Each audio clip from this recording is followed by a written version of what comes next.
जय श्री राम दोस्तों, आज हम श्री सुंदर कांड में श्री हनुमान जी विभीषण संवाद की चौपाइयाँ अर्थ सहित आपको सुनाएंगे। ये हमारे सुंदर कांड का तीसरा भाग है। बाकी दो के भाग आपको हमारे YouTube चैनल पर मिल जाएंगे। चलिए शुरू करते हैं। बोले श्री रामचंद्र भगवान की जय, सीताराम की जय। ओम श्री गणेशाय नमः, ओम श्री सरस्वत्याय नमः, ओम श्री राधा कृष्ण चरण कमलेभ्यो नमः, ओम श्री सीताराम चरण कमलेभ्यो नमः। बोले भक्त वत्सल भगवान की जय, सीताराम की जय। रामायुध अंकित ग्रह शोभा बरनी न जाय, नव तुलसी का वृंद तह देख हर्ष कपिराई। अर्थात वह महल श्री राम जी के आयुध धनुष बाण के चिन्हों से अंकित था। उसकी शोभा वर्णन नहीं की जा सकती। वहाँ नवीन नवीन तुलसी के वृक्ष समूहों को देखकर कपिराज श्री हनुमान जी हर्षित हुए। लंका निशिचर निकर निवासा, हिया कहाँ सज्जन करवासा, मनु महु तरक करे कपिलागा, ते ही समय विभीषण जागा। अर्थात लंका तो राक्षसों के समूह का निवास स्थान है। यहाँ सज्जन यानी साधु पुरुष का निवास कहाँ? हनुमान जी मन में इस प्रकार तर्क करने लगे। उस समय विभीषण जी जाग गए। राम राम ते ही सुमिरन कीन्हा, हृदय हरस कपि सज्जन चीन्हा, एहि सन सठ करहूँ पहचानी, साधु ते होई ना कारज हानि। अर्थात उन्होंने विभीषण ने राम नाम का स्मरण यानी उच्चारण किया। हनुमान जी ने उन्हें सज्जन जाना और हृदय में हर्षित हुए। हनुमान जी ने विचार किया कि इनसे हट करके यानी अपनी ओर से ही मैं परिचय करूंगा, क्योंकि साधु से कार्य की हानि नहीं होती, प्रत्युत लाभ ही होता है। विप्र रूप धरि वचन सुनाए, सुनत विभीषण उठित आए, करि प्रणाम पूछी कुशलाई, विप्र कहे हूँ निज कथा बुझाई। अर्थात ब्राह्मण का रूप धरकर हनुमान जी ने उन्हें वचन सुनाए यानी उन्हें पुकारा। सुनते विभीषण जी उठकर वहां आए, प्रणाम करके कुशल पूछी और कहा कि हे ब्राह्मण देव, अपनी कथा समझा कर कहिए कि तुम है हरिदास है महा कोई, मोरे हृदय प्रीति अति होई, कि तुम है रामू दिन अनुरागी, आए हूँ मोहि करन बड़ भागी। अर्थात क्या आप हरि भक्तों में से कोई हैं? क्योंकि आपको देखकर मेरे हृदय में अत्यंत प्रेम उमड़ रहा है। अथवा क्या आप दीनों से प्रेम करने वाले स्वयं श्री राम जी हैं, जो मुझे बड़भागी बनाने घर बैठे दर्शन देकर कृतार्थ करने आए हैं। तब हनुमंत कहीं सब राम कथा निज नाम, सुनत जुगल तन पुलक मन, मगन सुमरि गुण ग्राम। अर्थात तब हनुमान जी ने श्री रामचंद्र जी की सारी कथा कहकर अपना नाम बताया।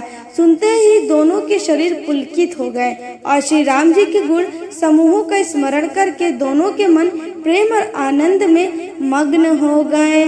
सुनहु पवन सुत रहनी हमारी, जिमी दसहि महु जीव बिचारी, तात कबहु मोहि जानी अनाथा, करहि कृपा भानु कुल नाथा।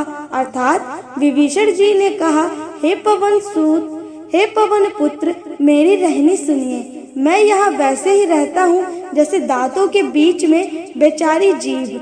हे तात, मुझ अनाथ जानकर सूर्य कुल के नाथ श्री रामचंद्र जी क्या मुझे कभी पर अपनी कृपा करेंगे।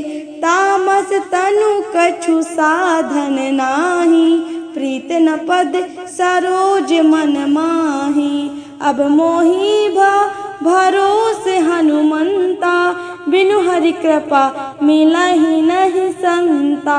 अर्थात मेरा तामसी यानी राक्षस शरीर होने से साधन तो कुछ बनता नहीं और न मन में श्री रामचंद्र जी के चरण कमलों में प्रेम ही है। परंतु हे हनुमान, अब मुझे विश्वास हो गया कि श्री राम जी की मुझ पर कृपा है, क्योंकि हरि की कृपा के बिना संत नहीं मिलते। जो रघुवीर अनुग्रह कीन्हा, तो मैं तुम्हें मोहि दरसु हठ दीन्हा। सुनहु विभीषण प्रभु कै रीति, करहि सदा सेवक पर प्रीति। अर्थात जब श्री रघुवीर ने कृपा की है तभी तो आपने मुझे हट करके अपनी ओर से दर्शन दिए हैं। हनुमान जी ने कहा, है विभीषण जी सुनिए, प्रभु की यही रीति है कि वे सेवक पर सदा ही प्रेम किया करते हैं। कहूँ कवन मैं परम कुलीना, कपि चंचल सबहि विधिहीना। प्रात ले ये जो नाम हमारा, ते ही दीन ताही ना मिले आहारा। अर्थात भला कहिए, मैं ही कौन बड़ा कुलीन हूँ, यानी बड़े जाति का हूँ। मैं तो चंचल वानर हूँ और सब प्रकार से नीच हूँ। प्रातः काल जो हम लोगों यानी बंदरों का नाम ले ले तो उस दिन उसे भोजन न मिले। असमय अधम सखा सुनु, मोहि पे रघुवीर। कीन्ही कृपा सुमरी गुण, भरे विलोचन नीर। अर्थात हे सखा सुनिए, मैं ऐसा अधम हूँ पर श्री रामचंद्र जी ने तो मुझ पर भी अपनी कृपा की है। भगवान के गुणों का स्मरण करके हनुमान जी के दोनों नेत्रों में प्रेमाश्रुओं का जल भर आया। जानहु अस स्वामी बिसारी, फिरहि ते काहे ना होहि दुखारी। अहि विधि कहत राम गुण ग्रामा, पावा अनिवाच्य विश्रामा। अर्थात जो जानते हुए भी ऐसे स्वामी श्री रघुनाथ जी को भुलाकर विषयों के पीछे भटकते फिरते हैं, वे दुखी क्यों ना हो। इस प्रकार श्री राम जी के गुण समूह को कहते हुए उन्होंने अनिवर्चनीय परम शांति की प्राप्ति की। पुनि सब कथा विभीषण कहीं, जेहि विधि जनक सुता तह रही। तब हनुमंत कहा सुनु भ्राता, देखी चाहूं जानकी माता। अर्थात फिर विभीषण जी ने श्री जानकी जी जिस प्रकार वहां लंका में रहती थी वह सब कथा कही। तब हनुमान जी ने कहा, हे भाई सुनो, मैं जानकी माता को देखना चाहता हूँ। जुगति विभीषण सकल सुनाई, चलऊं पवन सुत विदा कराई। करि सोई रूप गयऊं पुनितहवा, वन अशोक सीता रह जहवा। अर्थात विभीषण जी ने माता के दर्शन की, तब युक्तियों और उपाय कह सुनाई। तब हनुमान जी विदा लेकर चले। फिर वहीं पहले का मस्तक सरीखा का रूप धरकर वहां गए जहाँ अशोक वन में, वन के जिस भाग में सीता जी रहती थी। देखू मन ही महु कीन है प्रणामा, बैठहि बीती जात निसी जामा। कृस तनु शीस जटा एक बेनी, जपति हृदय रघुपति गुण श्रेणी। अर्थात सीता जी को देखकर हनुमान जी ने उन्हें मन में ही प्रणाम किया। उन्हें बैठे ही बैठे रात्रि के चारों पहर बीत जाते हैं। शरीर दुबला हो गया है, सिर पर जटाओं की एक वेणी यानी लट है। हृदय में श्री रघुनाथ जी के गुण और समूहों का जाप स्मरण करती रहती हैं।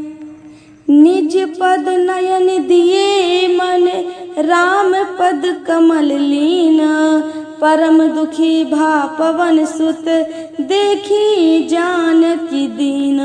अर्थात श्री जानकी जी नेत्रों को अपने चरणों में लगाए हुए हैं, नीचे की ओर देख रही हैं और मन श्री राम जी के चरण कमलों में लीन है। जानकी जी को दीन दुखी देखकर पवन पुत्र हनुमान जी बहुत ही दुखी हो गए।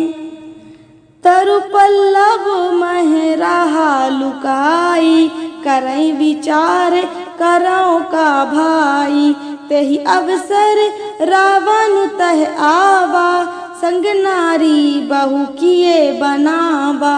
अर्थात हनुमान जी वृक्ष के पत्तों में छिप रहे और विचार करने लगे कि हे भाई क्या करूं, इनका दुख कैसे दूर करूं।